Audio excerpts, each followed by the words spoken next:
ಅಸ್ಸಲಾಮು ಅಲೈಕುಮ್. Hi ನನ್ನ sweet family. ತುಂಬ ದಿವಸ ಬಿಟ್ಟು ನಾನು ವಿಡಿಯೋ ಹಾಕ್ತಾ ಇದ್ದೇನೆ. ಸ್ವಲ್ಪ ಹುಷಾರಿರಲಿಲ್ಲ, ನೆಂಟರೆಲ್ಲ ಇದ್ದರು, ಮದುವೆ ಇತ್ತು. ಸೊ ನಾನು ಇವತ್ತು ಸಿಂಪಲಾಗಿ ಒಂದು 3 ಮೊಟ್ಟೆದು ಮಸಾಲ ಮಾಡಿ ನಿಮಗೆ ತೋರಿಸ್ತೇನೆ. ತುಂಬ ಟೇಸ್ಟಿಯಾಗಿದೆ, ಟ್ರೈ ಮಾಡಿ ಆಯಿತಾ, ನಿಮಗೆ ತುಂಬಾ ಇಷ್ಟ ಆಗುತ್ತೆ. ನೋಡಿ, 1 ತುಂಡು ನೀರುಳ್ಳಿ ಮತ್ತು 3-4 ಕಾಯಿ ಮೆಣಸು, ಸ್ವಲ್ಪ ಬೆಳ್ಳುಳ್ಳಿ ಮತ್ತು ಕರಿಬೇವು ಸೊಪ್ಪು, ಕೊತ್ತಂಬರಿ ಸೊಪ್ಪು ಮತ್ತು ರುಚಿಗೆ ಬೇಕಷ್ಟು ಉಪ್ಪು ಹಾಕ್ತಾ ಇದ್ದೀನಿ. ಇದು ಎಲ್ಲ ಮಿಕ್ಸರ್ ಜಾರಿಗೆ ಹಾಕಬೇಕು. ನಾನು 3 ಮೊಟ್ಟೆದು ಮಸಾಲ ಮಾಡ್ತಾಯಿದ್ದೀನಿ. ನೀವು ಸ್ವಲ್ಪ ಜಾಸ್ತಿ ಮೊಟ್ಟೆ ಸ್ವಲ್ಪ ಜಾಸ್ತಿ ಹಾಕಿ, ಸ್ವಲ್ಪ ಎಣ್ಣೆ ಹಾಕಬೇಕು, ಸ್ವಲ್ಪ ಲಿಂಬೆ ರಸ ಹಾಕಬೇಕು.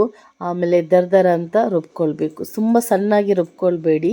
ಮತ್ತು ಮೊಟ್ಟೆಯನ್ನು ನಾನು ಬಾಯ್ಲ್ ಮಾಡಿ ತಗೊಂಡಿದ್ದೇನೆ. 4 ಮೊಟ್ಟೆ ಇತ್ತು, 1 ಮೊಟ್ಟೆ ನಾನು ನನ್ನ ಮಗನಿಗೆ ಚಿಕ್ಕವನಿಗೆ ಕೊಟ್ಟೆ. 3 ಮೊಟ್ಟೆಯಲ್ಲಿ ಮಾಡ್ತಾ ಇದ್ದೇನೆ. ಸೊ ತುಂಬ ಟೇಸ್ಟಿ ಆಗುತ್ತೆ. ತುಂಬ ಬಿಸಿ ಬಿಸಿ ಇರುವಾಗ ತಿನ್ನಬೇಕು. ಈ ಮೊಟ್ಟೆಯನ್ನು ಸಿಪ್ಪೆ ತೆಗೆದ ನಂತರ 2 ಕಟ್ ಮಾಡಿದ್ದೇನೆ. ಅದರ ಒಳಗಡೆ ಈ ಥರ ಮಸಾಲೆಯನ್ನು ಹಾಕಬೇಕು ಎಲ್ಲ ಮೊಟ್ಟೆಗೆ.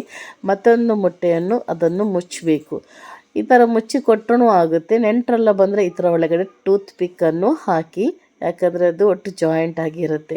ಬಟ್ ಚಪ್ಪೆದ ಮೇಲೆ ತಿನ್ನಬೇಡಿ, ಬಿಸಿ ಬಿಸಿ ಇರುವಾಗ ತಿನ್ನಿ. ತುಂಬ ಟೇಸ್ಟ್ ಅಂದರೆ ತುಂಬಾ ಟೇಸ್ಟ್ ಆಗಿರುತ್ತೆ. ಒಂದು ಸತಿ ಟ್ರೈ ಮಾಡಿ, ನಿಮಗೆ ಅದು ತುಂಬಾ ಇಷ್ಟ ಆಗುತ್ತೆ.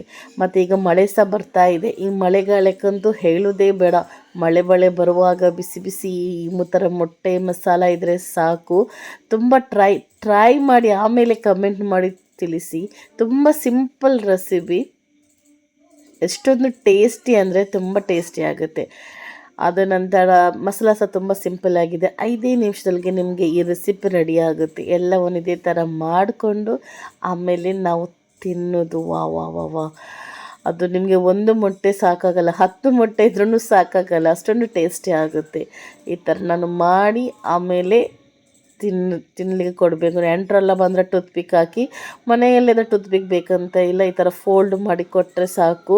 ನಾವು ಬರ್ಗರ್ ತಿಂತೇವೆ ನೋಡಿ, ಸೇಮ್ ಅದೇ ಥರ ಈ ಮಸಾಲವನ್ನು. ಮತ್ತು ಚಪ್ಪೆದ ನಂತರ ತಿನ್ನಬೇಡಿ, ಪುನಃ ನಾನು ಹೇಳ್ತಾ ಇದ್ದೇನೆ, ಬಿಸಿ ಬಿಸಿ ಇರುವಾಗ ತಿನ್ನಿ. ತುಂಬ ಸಿಂಪಲ್ ರೆಸಿಪಿ, ನಿಮಗೆ ತುಂಬಾ ಇಷ್ಟ ಆಗುತ್ತೆ. ಟ್ರೈ ಮಾಡಿ.